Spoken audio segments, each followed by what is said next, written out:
Something was wrong. How the hell did I come home to this? The day I got back from Africa, I threw the emerald I bought for my wife straight into the trash. I will never, for the rest of my life, forget the sight of her, 5 months pregnant, wrapped in another man's arms. He drugged me, she sobbed. I laughed and called the cops. Hello, 911? I need to report a possible drugging and sexual assault. If they were going to destroy my marriage, I was going to make damn sure I destroyed their lives. The jolt of the plane landing woke me from a dead sleep. My fingers instinctively went to the raw emerald in my pocket. Over the past 2 months, I had worried it so much that its surface was now as smooth as glass. Dr. Cole, thank you for your service, a flight attendant said with a warm smile. We appreciate your 2 years of contributions to the medical aid mission in Africa. I just nodded, not trusting my voice. The truth was, I'd ended my tour a week early. I hadn't even told the hospital, and I certainly hadn't told Chloe. I wanted it to be a surprise. Stepping out of O'Hare, I took a deep breath of the familiar Chicago air. 2 years, over 700 days and nights. I delivered babies in refugee camps in the Congo and performed amputations in field hospitals in Ethiopia. Every time I saw Chloe's face on a video call, it was the only thing that kept me going. The Willows in Oak Brook, I told the cab driver, giving him the address of the home Chloe and I had bought after we got married. The driver eyed me in the rearview mirror. Just back from overseas. Yeah, haven't been home in 2 years. I stared out the window as the cityscape blurred past. Chicago had changed so much, I barely recognized parts of it. Bet your wife's missed you like crazy, the driver said with a chuckle. I didn't answer, just tightened my grip on the stone in my pocket. I imagined Chloe's face when she saw me. Would she scream and leap into my arms? Or would her eyes well up as she playfully punched my chest, asking why I didn't tell her I was coming home early? It was just before dawn when the taxi pulled into our gated community. I paid the fare and stood in front of our house, dragging my suitcase behind me. The yard was overgrown with weeds. Chloe's prize-winning rose garden was completely barren. I frowned. She used to be out there every single day, tending to those flowers. I pulled out my key, but it wouldn't fit. The lock had been changed. Luckily, I remembered the spare key was hidden under the third flower pot on the porch. My fingers closed around the cold metal, and I felt a wave of relief. I pushed the door open, and a strange scent hit me. It wasn't Chloe's usual jasmine perfume. It was a cloying mix of baby powder and some cheap men's cologne. The living room was littered with baby supplies. Bottles, diapers, tiny little socks. A sharp, throbbing pain started in my temples. We'd been married for 5 years and had never been able to have kids. Where did all this come from?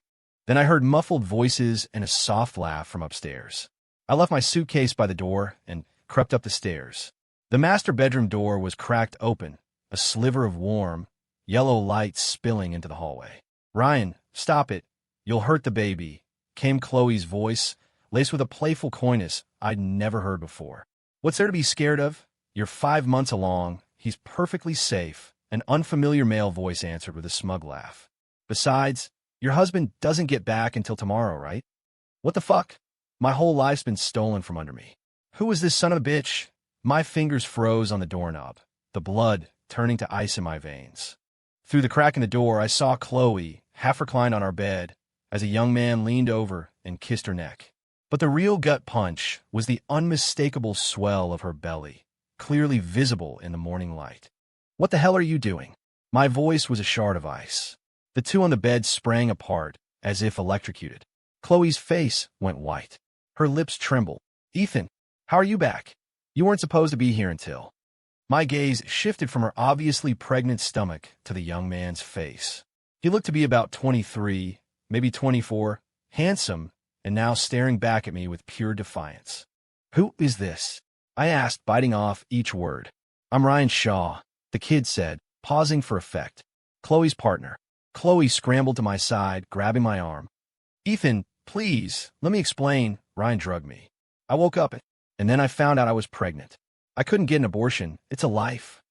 I let out a short, harsh laugh that dropped the temperature in the room. Drugged you? Then why didn't you call the police? Chloe's eyes widened, her lips moving but no words coming out. Or maybe my voice was terrifyingly calm. There was no drugging. Maybe you were a willing participant. Ryan stood up, He was shorter than me by half a head, but carried himself with an air of superiority.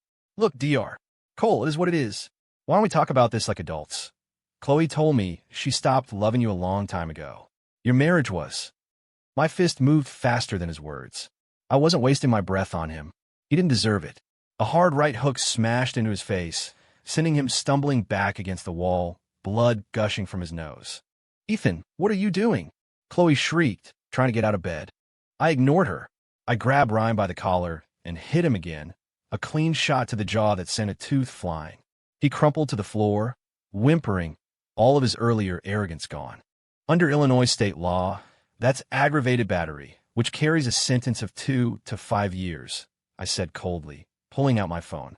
But before we get to that, let's deal with the drugging allegation.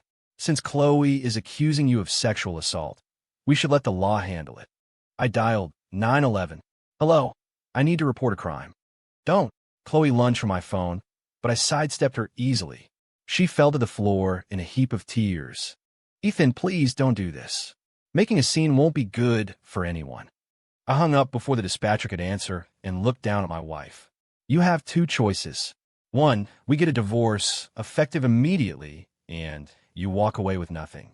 2, I press charges, sue you both, and I start digging into your little boyfriend background. I have a feeling this isn't his first rodeo. Ryan clutched his bleeding mouth, his eyes darting nervously. I knew that look. It was guilt.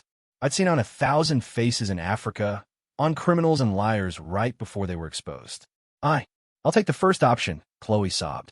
I nodded and pulled my laptop from my briefcase. I'll draft the divorce papers right now. Be at the county clerk's office tomorrow morning. 9 o'clock. I turned to Ryan. As for you, get the hell out of my house now. Or the next punch will make sure you're drinking your meals through a straw for 6 months. Ryan scrambled to his feet and scurried out. At the door, he turned back. Ethan Cole, don't get cocky. Chloe's family's medical supply company is completely dependent on my uncle's distribution channels. You make a move against me and... I took 1 step forward, and he bolted.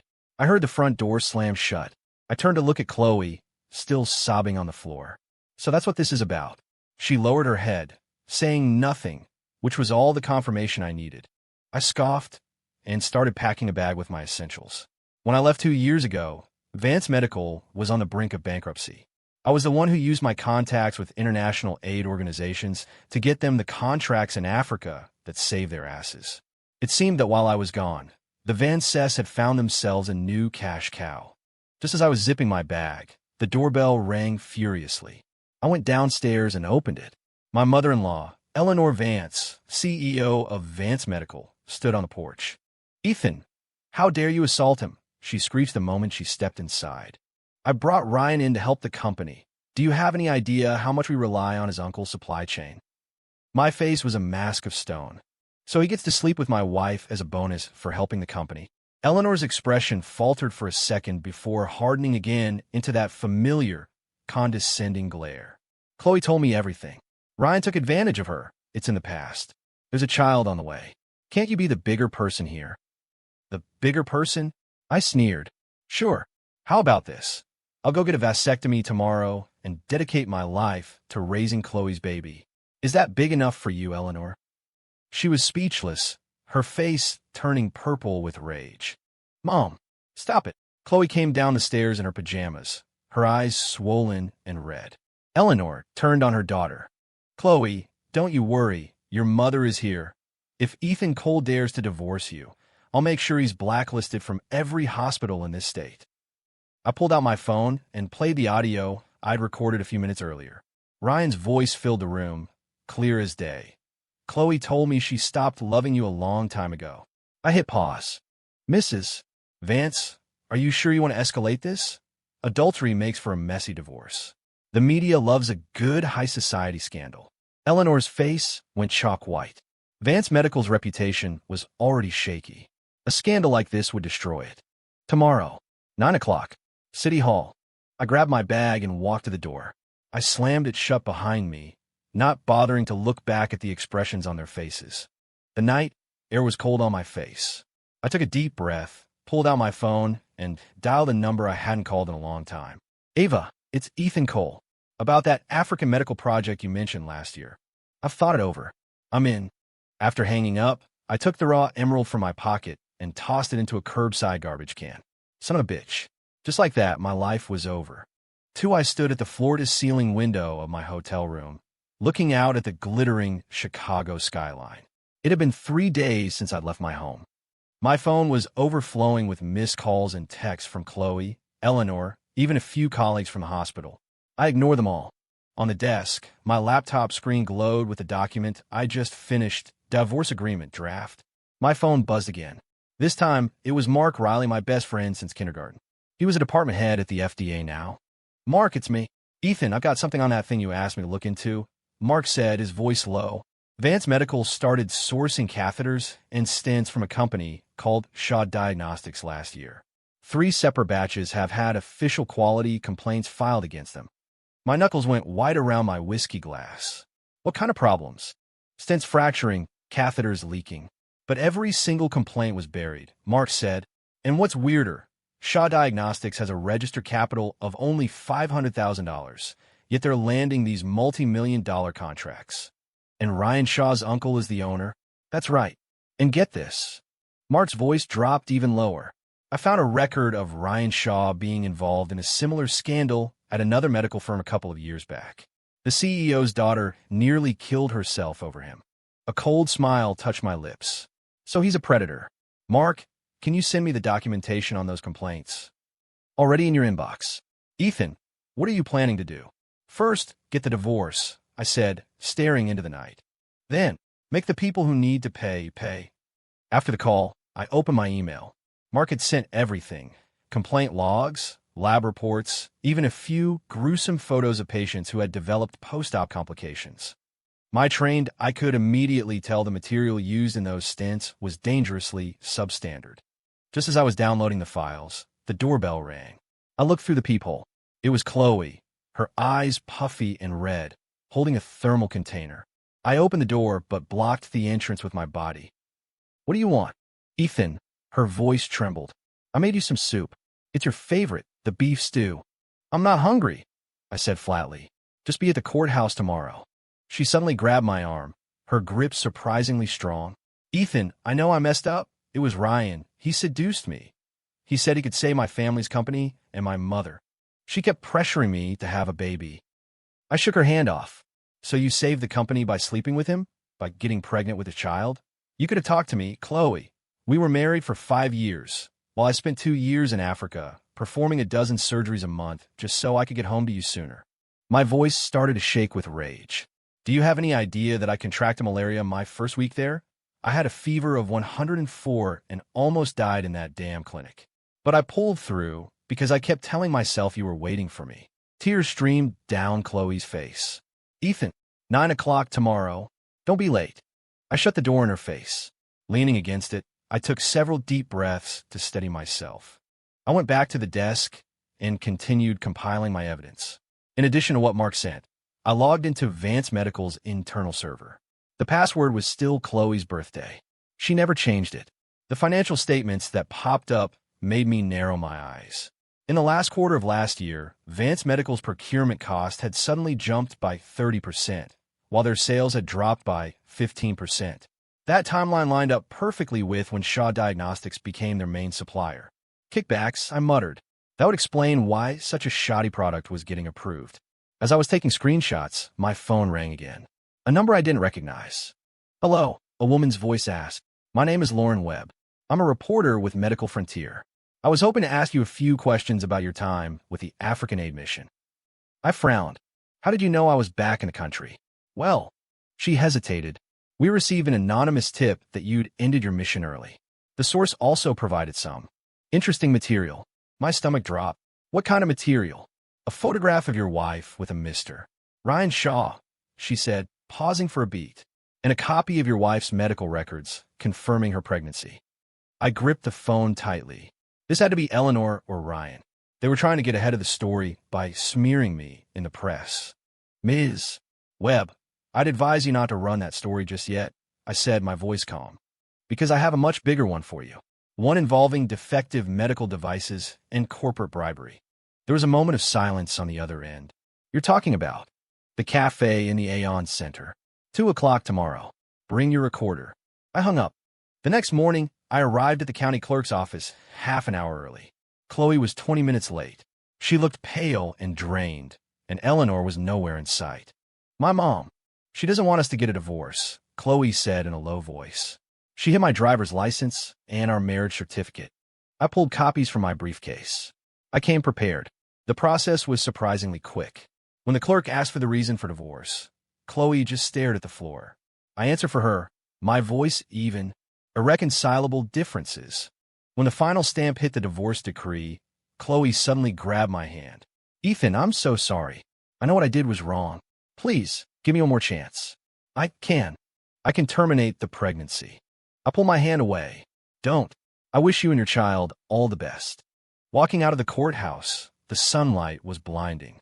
Chloe followed me, sobbing, Ethan, Ryan, he never loved me. As soon as my mother's company became dependent on his uncle, he changed. I stopped, and I regret it, she wept. It's always been you that I loved. I turned to face her. Chloe, when you love someone, you don't crawl into another man's bed the second they leave the country. When you love someone, you don't get 5 months pregnant and try to lie about it. I gestured toward her stomach. Go be a mother to your child. He deserves that much. I walked away without looking back, her heart-wrenching cries echoing behind me. But strangely, I didn't feel the satisfaction I thought I would. I just felt numb. At 2 o'clock, I was at the cafe. Lauren Webb was already there, a sharp-looking woman in her early 30s. Dr. Cole, thanks for meeting me, she said, handing me her card. You mentioned a news tip. I placed a USB drive on the table. On this drive, you'll find proof that Vance Medical knowingly used substandard medical devices, along with evidence of commercial bribery involving Shaw Diagnostics. Lauren's eyes lit up. This is explosive. But why are you giving this to me? Vance Medical is your ex-wife's family company. That's exactly why I know the truth, I said, meeting her gaze. Ms. Webb, I have only one condition. The story has to be factual and objective. No sensationalism. She nodded. Of course. She paused. For what it's worth, we received an anonymous tip alleging that you had an affair with a local nurse during your time in Africa. They even provided a photo. I let out a cold laugh. Can I see it? Lauren handed me her tablet. On the screen was a photo of me at the field hospital in Ethiopia, demonstrating CPR on a black nurse. That's the head nurse for the Ethiopian Red Cross. I was training her team in emergency response techniques, I said, shaking my head. What exactly is this photo supposed to prove? The source claimed this was the reason you came home early. I came home early because my mission objectives were completed ahead of schedule. I took out my phone and pulled up a document. This is my official commendation from the International Medical Corps. My final performance review is clearly marked outstanding. Lauren examined the document, a look of apology on her face. I'm sorry, Dr. Cole. It seems we were almost used. It's fine, I said, putting my phone away. But I would be very interested to know who this source was. She hesitated for a moment. The email was anonymous, but the IP address traced back to the Vance Medical Building. Just as I suspected, Eleanor would stoop to anything to protect her company and her daughter's reputation, even slander. After leaving the cafe, I got a call from Ava Sterling. Dr. Cole, have you given our offer any more thought? Her voice was crisp and professional. Our project in Africa is in desperate need of a physician with your field experience. I've made my decision. I'll join you, I said, looking out at the sun. I just need to take care of a few things here first. Of course, Ava said. She paused. I heard you're getting a divorce. I was a little surprised. News travels fast. It's a small world, she said softly. Ethan, some people aren't worth your grief. I'm not grieving, I said, taking a deep breath. I'm just taking out the trash. I hung up and headed for the parking garage. Just as I unlocked my car, 3 large men surrounded me. Dr. Cole, right? The bald one in the lead sneered. Someone sent us with a message. Mind your own business. Next time, it won't be just a friendly chat. I calmly sized them up. Ryan Shaw sent you. Smart guy, the man said, patting my cheek. Mister, Shaw said if you dare leak that information to the press, you'll never work in a hospital again. I grabbed his wrist and twisted. As a surgeon, I have an intimate knowledge of every joint and pressure point in the human body. And my grandfather, a former Marine, taught me a few things about self-defense. Act. The man cried out, dropping to his knees. His two buddies started to move in, but I held up my phone, the screen showing it was recording audio. That's assault and witness intimidation. That's a felony, carries 5 years, minimum, I said, releasing his wrist. Tell Ryan Shaw that I've already given copies of all my evidence to my lawyer.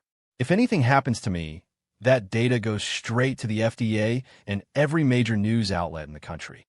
The three men exchanged glances, then scurried away. I sat in my car, my hands finally starting to shake.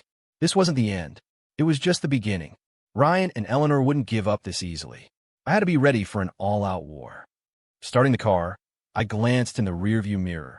I saw the dark circles under my eyes, and I thought I could even see a few new gray hairs at my temples. In just a few days, I felt like I had aged 10 years. But my eyes were clearer and more determined than ever. They wanted a war. I'd give them a battle they would never forget. 3 the morning sun cut through a gap in the hotel curtains, stinging my eyes. I checked my phone. 6:30 M. I couldn't sleep. The encounter with those thugs last night was a clear sign that Ryan and the Van Cess were getting desperate. I took a cold shower, trying to clear my head. The man in the mirror was unshaven, with dark bags under his eyes, but his gaze was sharp. Today was a big day. I was meeting with my lawyer to officially launch my counterattack. The coffee machine beeped, filling the suite with a rich aroma. I took my mug to the desk and opened my laptop. 3 new emails were waiting.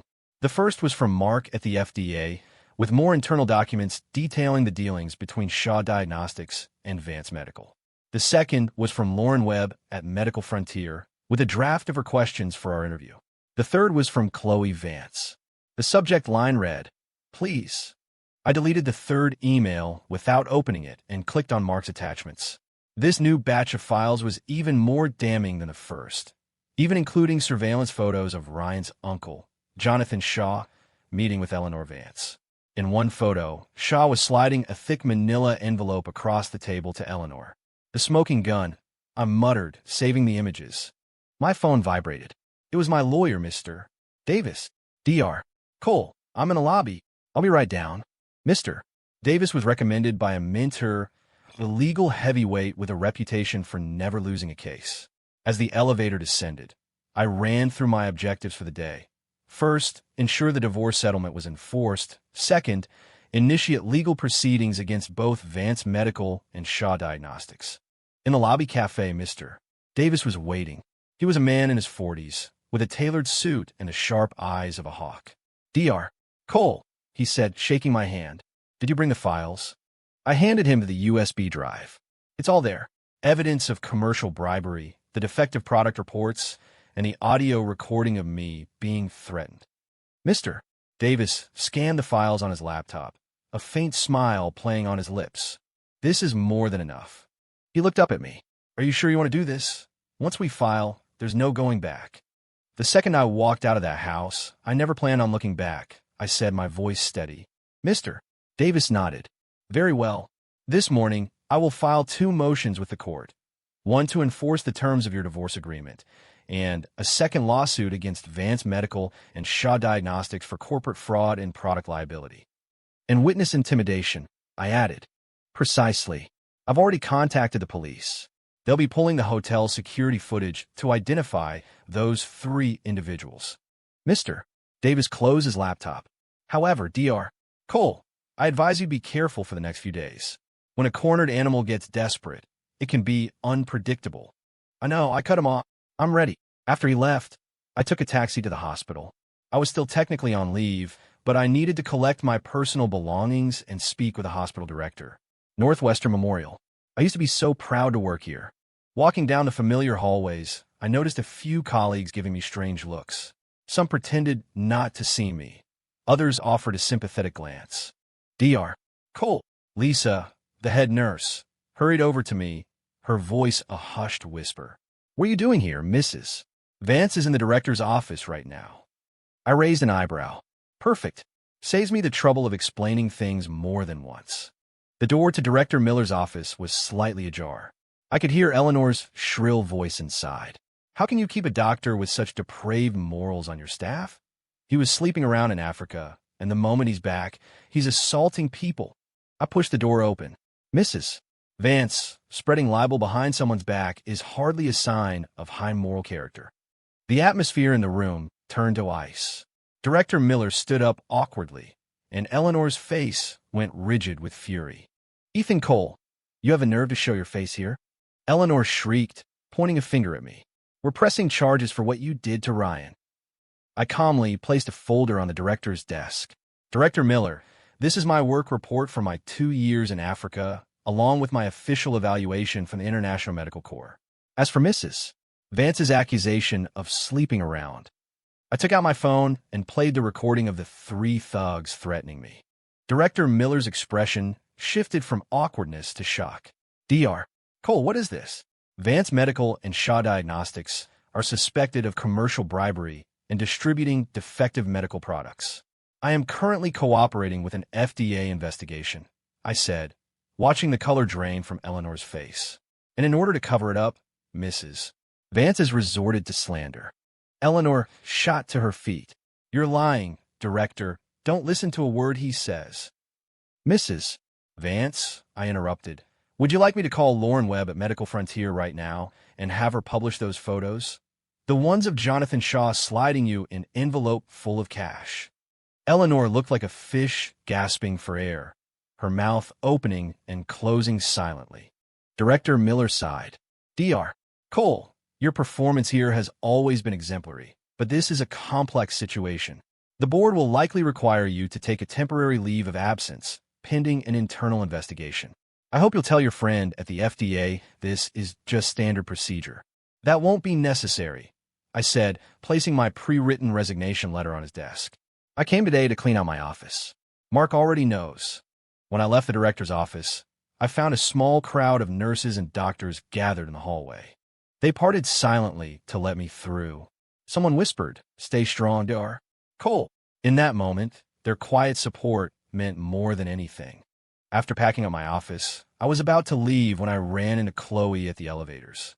She looked haggard and exhausted, her eyes so swollen they were almost shut. Ethan, she said, grabbing my sleeve. I didn't know what my mother was doing. I had nothing to do with those rumors. I pulled my arm away. Does it matter? Yes, she cried. I love you. I know I made a mistake. Please, just give me one more chance. Chloe, I looked at her, my voice devoid of all emotion. Do you know what disgusts me the most? It's not the betrayal. It's this pathetic, fake act you're putting on right now. I pointed at her stomach. Put your hand on your heart and ask yourself if the baby in your belly was really conceived because you were drugged. Her face froze, her lips trembling as she failed to form a response. The elevator doors opened. I stepped inside without a second glance.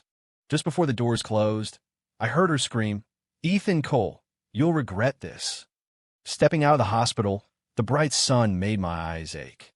My phone rang. It was Mr. Davis. Dr. Cole, the lawsuits have been filed. The court has accepted our evidence and issued an order to freeze a portion of the assets of both Vance Medical and Shaw Diagnostics, pending a full investigation. That was fast. The evidence you provided was overwhelming. I've never had such an airtight case. Mr. Davis said, a hint of excitement in his voice. And I just got word. The FDA conducted a surprise inspection of Shaw Diagnostics' warehouse. They found pallets of non-compliant products. I hung up and let out a long breath. Mark really came through. Round 1 victory, but this was far from over.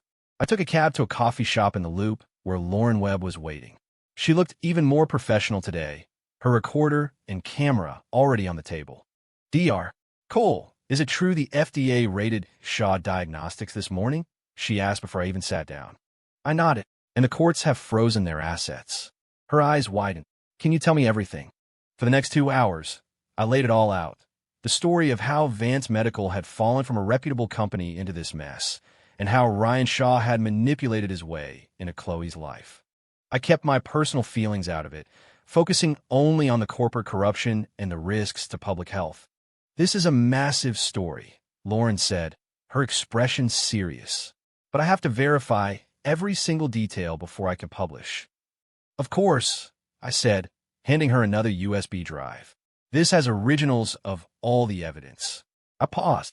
I'd prefer it if you kept my personal situation out of the article. Lauren nodded in understanding. Don't worry. Our focus will be on patient safety. It was getting dark when I left the cafe. As I waited for a ride, I noticed a familiar black Mercedes parked across the street. Ryan's car. The window rolled down, and I could see his scowling face. I met his gaze without flinching until my Uber arrived. As I got in, I saw the Mercedes pull out and start to follow me. Sir, could you just drive around for a bit before heading back to the hotel? I told the driver. I think I'm being followed. The driver glanced in his rearview mirror. Want me to call the cops? No, thanks. Just lose them. He was an old pro. A few sharp turns through the downtown grid, and the Mercedes was gone. Back at the hotel, I notified the front desk and asked for extra security. The moment I got to my room, my phone rang. Another unknown number. Ethan Cole. You've got a lot of nerve, came Ryan's cold voice. You think this is enough to take us down? The law is the law, Ryan, I said, turning on my phone's recorder. What's the matter? Sending your thugs didn't work, so now you have to call me yourself? Don't give me that high and mighty bullshit, he snarled. You're just pissed because you got cheated on. Let me tell you something. The baby in Chloe's belly is mine, and Vance Medical will be mine soon enough. Are you done? I asked calmly, because this recording will make a nice piece of supplemental evidence in court tomorrow. There was a pause, then a cold laugh. Ethan, you think you've won? Just you wait. He hung up. I immediately called Mr. Davis and told him what happened. That's a direct threat, Mr. Davis said, his voice grim. Dr. Cole, I strongly advise you to stay somewhere else tonight. No need, I said, looking at the deadbolt on my door. The hotel security is solid. I'll see you at the hearing tomorrow. After the call, I stood by the window, gazing out at the Chicago night. This city held so many of my memories. The long nights studying in med school, the adrenaline of my first solo surgery, the joy on Chloe's face when I proposed. Now it was all just smoke. But strangely, I didn't feel sad. I felt a sense of relief, of release. Like excising a malignant tumor. The procedure is painful, but it's necessary for survival. My phone rang again. This time, it was Ava Sterling. Ethan, everything is ready for you here in Africa. When can you fly out? She asked, straight to the point. Give me a week, I calculated, as soon as the legal proceedings are wrapped up. Good, she said. She paused. Do you need any help? No, I can handle it. Then I remembered something. Actually, does your project have a need for medical equipment? Of course. We're always short on supplies, especially cardiac stents and catheters. A small smile formed on my lips. I might know a source. Quality products, 30% below market price. Really? Ava's voice was suddenly excited. What's the source? You'll find out in a few days, I said mysteriously. It could be a very big surprise. After we hung up, a wave of exhaustion finally hit me. I lay down on the bed and started planning my next moves, tomorrow's court hearing, the meeting with the FDA, and how to deal with Vance Medical's inventory of legitimate products. Every step had to be perfect. Before I closed my eyes, I glanced at a picture frame on the nightstand. It was a photo of Chloe and me at our medical school graduation, our smiles bright and full of hope. It seemed like a cruel joke now. I picked up the frame and placed it face down on the table. The past was the past. The sun would rise tomorrow, and my new life was just beginning. The court's decision came faster than I ever could have imagined. 3 days later, a call from Mr. Davis woke me from a deep sleep. Dr. Cole, we won. His voice was electric with excitement. The court upheld the divorce agreement. Vance Medical has been ordered to pay you a settlement of $2 million for emotional distress and division of assets. Shaw Diagnostics has been shut down, and Jonathan Shaw was just arrested by the FBI for commercial bribery. I rubbed my temples and looked at the clock. 6:20 a.m. The Chicago sunrise was just beginning to paint the sky. What about Ryan? The little weasel skipped town. Flew to the Cayman Islands last night, Mr. Davis said with a sneer. But with his uncle's empire crumbling, he won't be a problem for long. I hung up and pulled open the curtains, letting the sunlight flood the room. This should have been a moment for celebration, but all I felt was a profound sense of calm. The thrill of revenge was fleeting, leaving behind nothing but an empty space. My phone buzzed. A text from Ava Sterling saw the news. "Congratulations. We're ready for you in Africa, whenever you are." I replied with a simple thank you and started to pack. The last week had been a nightmare, and it was finally time to wake up. That afternoon, I met Lauren Webb in the Loop. Her article was the front-page story in Medical Frontier with a headline, "The Rot Within, How Defective Stents Ended Up in Top Hospitals." "Dr. Cole, your story has made a huge impact," Lauren said, handing me a copy of the paper. "The Department of Health has already launched a federal investigation." I scanned the article. It was objective and factual, with no mention of my personal life, focusing entirely on the issue of patient safety. It was exactly what I had wanted. "Thank you for your integrity," I said sincerely. "Those defective products have hurt too many people. They needed to be exposed." Lauren hesitated. "Vance Medical released a statement this morning. They're claiming to be victims, that all the fault lies with Shaw Diagnostics." "Huh, a likely story," I scoffed. "What about the bribery? What about the kickbacks Eleanor took?" "That's the strange part," Lauren said, lowering her voice. "Eleanor Vance walked into the district attorney's office this morning and confessed. She admitted to taking bribes from Jonathan Shaw, but claimed every cent went back into company operations, not her own pocket." I raised an eyebrow. That didn't sound like Eleanor. She was too proud to ever admit defeat. "Unless Chloe took over the company, didn't she?" Lauren nodded. "She was named interim CEO this morning." She looked hesitant to continue. "Dr. Cole, Chloe contacted me last night. She said she wants to see you one last time." I put down my coffee cup. "That won't be necessary. My flight to Africa is tomorrow." Leaving the cafe, on some strange impulse, I took a taxi out to Oak Brook. I had no desire to see Chloe, but I wanted one last look at the place I once called home. The gates were locked, and the weeds in the yard were even taller. Through the iron bars, I could see the living room curtains were drawn, but a light was on inside. For some reason, I remembered the day we first moved in 5 years ago. Chloe had run through every room, excitedly pointing out where the sofa would go, where we would hang our pictures. "Ethan," the familiar voice made me freeze. I turned.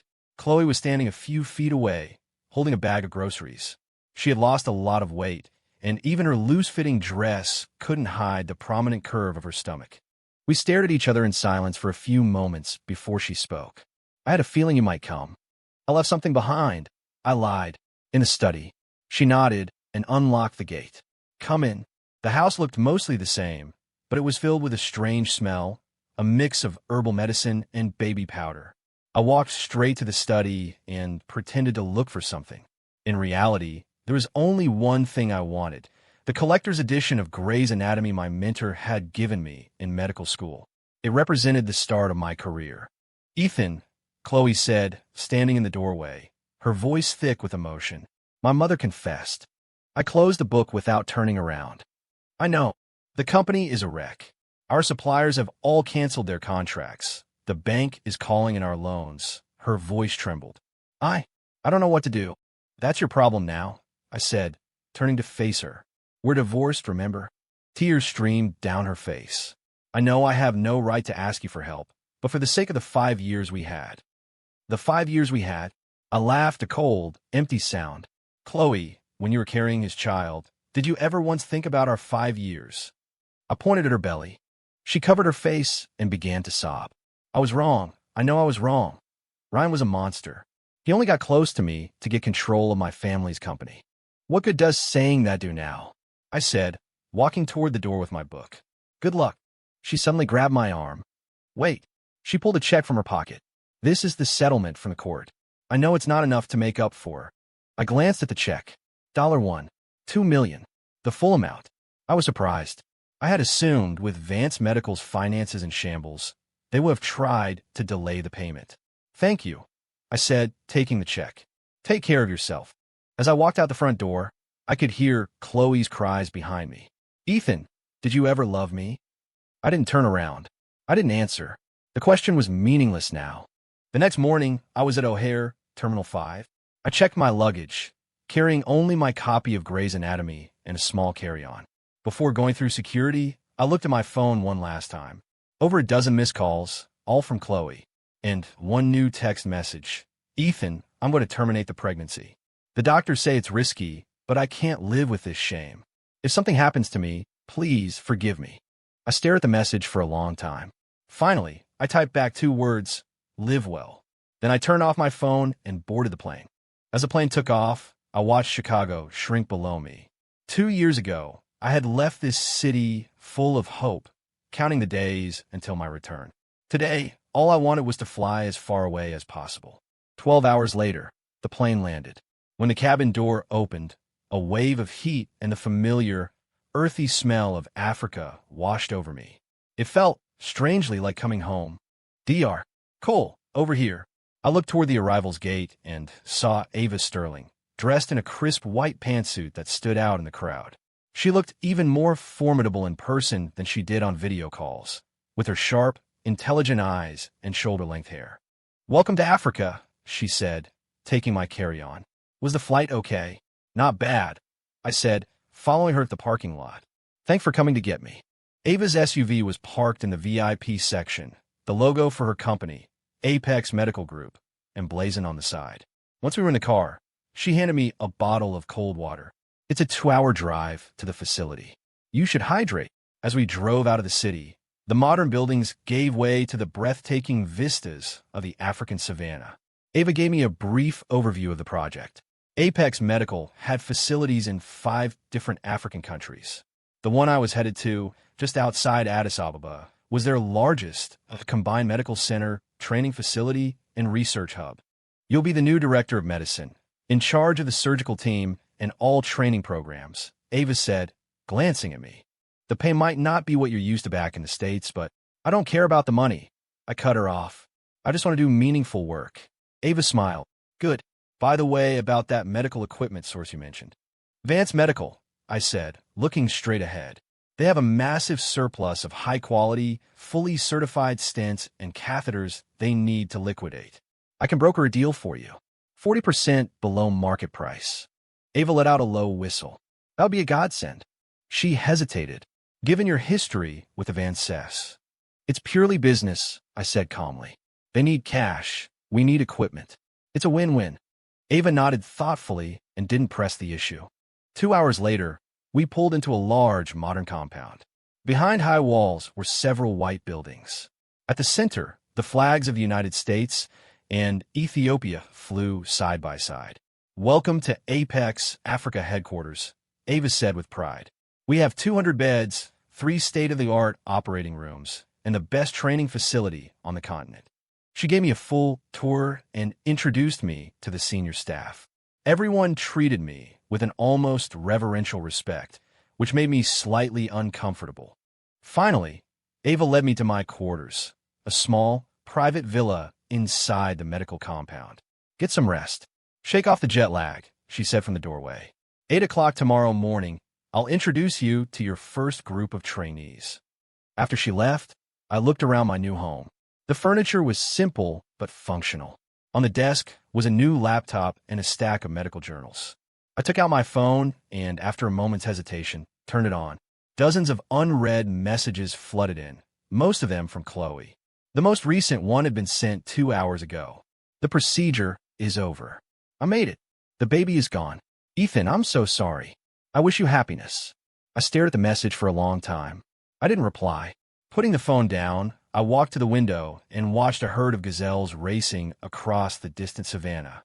Out here, no one knew my past. No one would look at me with pity or scorn. I could start over. I could just be Dr. Cole, a doctor. Nothing more. End.